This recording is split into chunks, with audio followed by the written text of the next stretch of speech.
Every day, you make decisions: what to buy, who to trust, what to believe. But here's the real question: are those decisions really yours, or are they designed? This channel breaks down the psychology behind everything. I'm Shrest, and this is where we decode the world.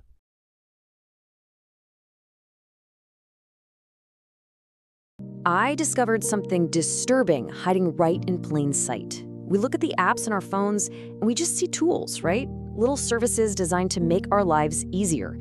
But if you look closely enough, you start to see the architecture of something else entirely.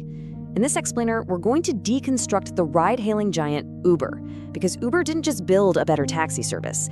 It built a highly sophisticated psychological mousetrap.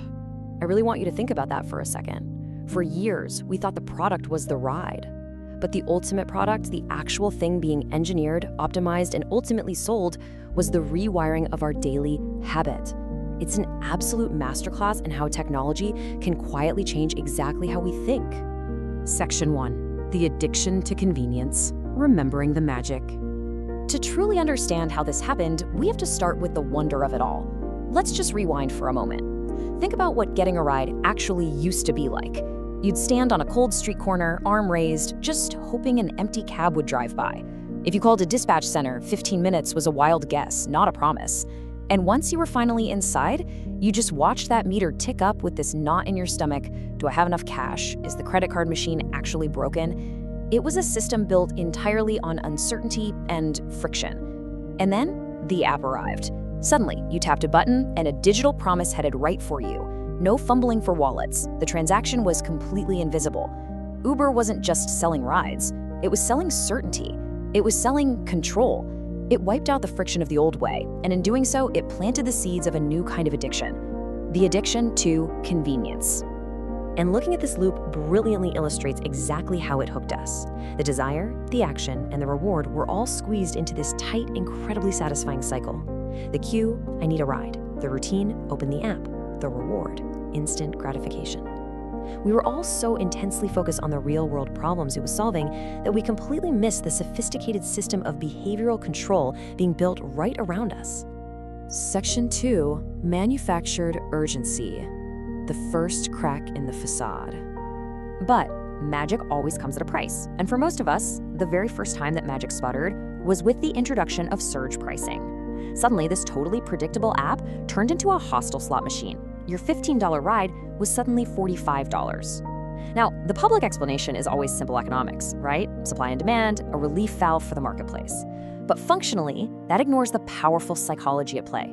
Surge pricing isn't just a math algorithm. It is literally designed to bypass your rational brain. It relies heavily on loss aversion. The app doesn't calmly explain the benefits of waiting. No, it flashes red.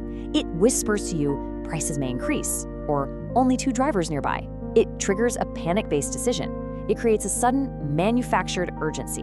And it compounds that panic with another very specific psychological trap. Think about it. You've already opened the app, you've already typed in your destination, you are invested. This is the sunk cost fallacy in action. Backing out now feels like a complete waste of the time and effort you just spent. So what do you actually do? You accept the surge. You feel a brief sting of financial pain, but the system immediately replaces it with relief. Your ride is confirmed.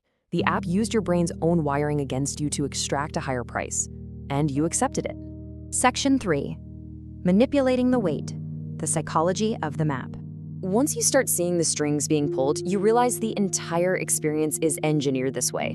Right after you book a ride, you sit there and watch that little digital car inching toward you on the screen. This isn't just a cute user interface choice. It directly leverages the goal gradient hypothesis. Watching that tiny car provides a constant visual sign of progress. Every single block it covers gives your brain a tiny dopamine hit.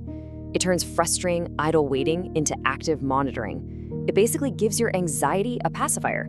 The platform is calming you down, not by speeding up the car, but by fundamentally changing how your brain perceives the wait. Section 4. Gamifying the human driver, behavioral engineering. But the psychological engineering isn't just aimed at us, the passengers. It is applied even more aggressively to the person sitting behind the wheel. The platform can't legally force independent contractors to work, so it has to convince them. And it does this by quietly borrowing tricks from video games. Just look at this breakdown. Quests and digital badges trigger reward centers, totally disconnecting the psychological reward from the actual financial payoff. Maps glowing red trigger the fear of missing out, a form of loss aversion directed right at the driver's income. But the most potent tool of all is forward dispatch.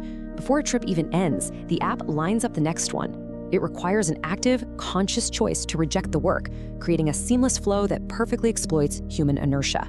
It's exactly like Netflix's autoplay, but instead of binge watching, it creates binge driving. Section 5, Invisible Transactions, the pain of paying.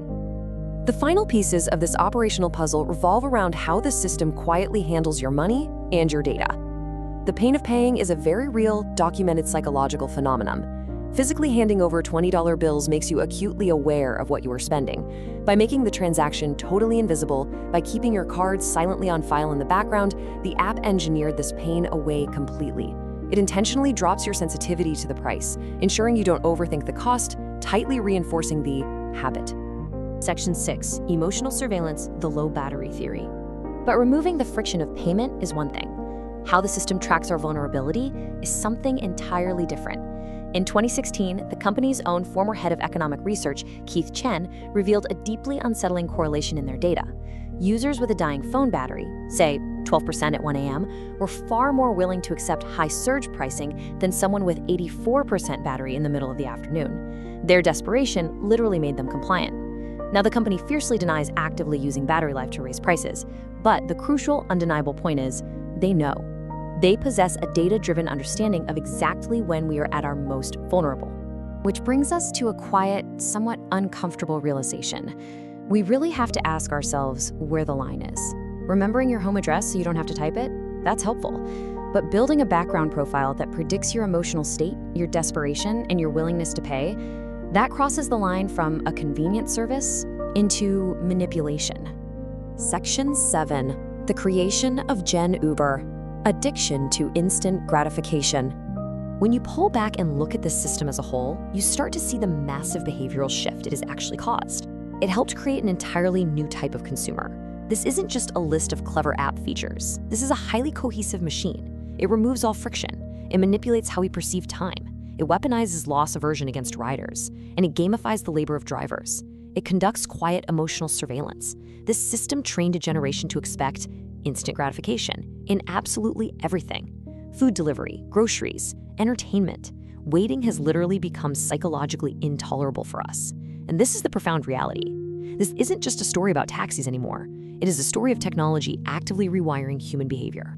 And we are finally beginning to measure the real-world fallout of these algorithmic systems. A 2025 study from the University of Oxford observed that under advanced dynamic pricing, passengers actually paid more, while drivers' inflation-adjusted earnings declined. The study described the constant stream of guilt-inducing and anxiety-provoking notifications used to extract labor as psychological warfare. By 2026, the Trades Union Congress in the UK was actively pushing to ban dynamic pricing for gig workers entirely, arguing that their basic pay had been turned into a casino gamble. So where does this leave us? The app genuinely solved a real-world problem. It did. But the hidden cost was a subtle erosion of our patience and our resilience. The good news is, you are no longer just a passive user. You can see the hooks now. You can recognize a flashing surge map, not as simple economics, but as a sophisticated system trying to panic you. As AI and algorithms become even more deeply integrated into the background of our lives, these psychological systems will only become more invisible. You now know the rules of the game. The question is, what is this doing to us? And will you play it differently?